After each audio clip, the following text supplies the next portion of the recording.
गए हैं। देखिए, रोजगार कार्यालय वाले कर्मचारी ही अगर बेरोजगार हो जाएंगे तो युवाओं को नौकरी कौन देगा, ये बड़ा सवाल है। और चंबा में कुछ ऐसा ही मामला देखने में आया है जहां डेटा एंट्री ऑपरेटर्स को बाहर का रास्ता दिखा दिया गया है।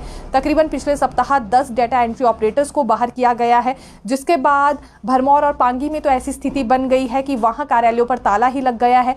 जो कुछ बेरोजगार युवा अपनी रजिस्ट्रेशन करवाने के लिए रोजगार कार्यालय पहुंच भी रहे हैं, उनकी रजिस्ट्रेशन नहीं हो पा रही है क्योंकि डेटा एंट्री ऑपरेटर्स ने ही सारा काम संभाला हुआ था। तो अब शिकायत डेटा एंट्री ऑपरेटर्स की ओर से ये की जा रही है कि ये खुद बेरोजगार हो गए हैं तो दूसरों को रोजगार देने में कैसे सहायता कर पाएंगे। हालांकि विभाग से जब इस बारे में हमने संपर्क साधा तो विभाग का ये मानना है कि अभी इनका कॉन्ट्रैक्ट का नवीनीकरण होना है, उसके बाद वापस से बुला लिया जाएगा।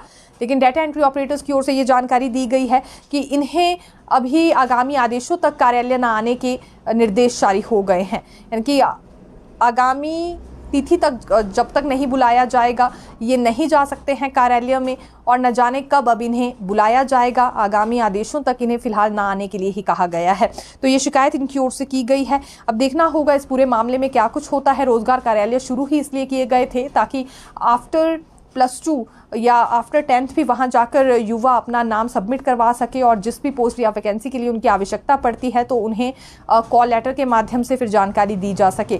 लेकिन अब ये कैसे संभव है जब डेटा एंट्री ऑपरेटर्स ही वहां मौजूद नहीं होंगे। पूरा डाटा ही इनकी ओर से लिया जाता है और फिर अपलोड किया जाता है।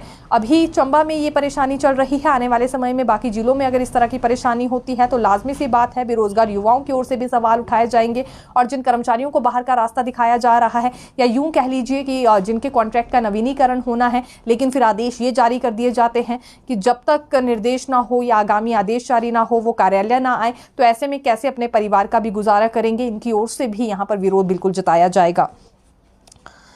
पोस्ट कोड 980 का रिजल्ट अभी तक घोषित नहीं किया गया है। ये अभ्यर्थी दर बदर की ठोकरें खा रहे हैं। आज मुख्यमंत्री सुक्खू से मिलने के लिए सचिवालय जा पहुंचे थे। इनका ये कहना है कि 2 साल से ज्यादा की अवधि हो गई है।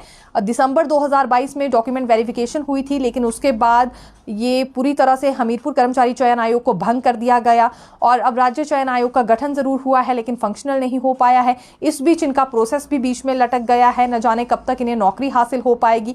40 से 45 वर्ष तक भी इनकी उम्र हो गई है। ये 2022 में ही जून में आवेदन मांगे गए थे, जिसके बाद फिर परीक्षा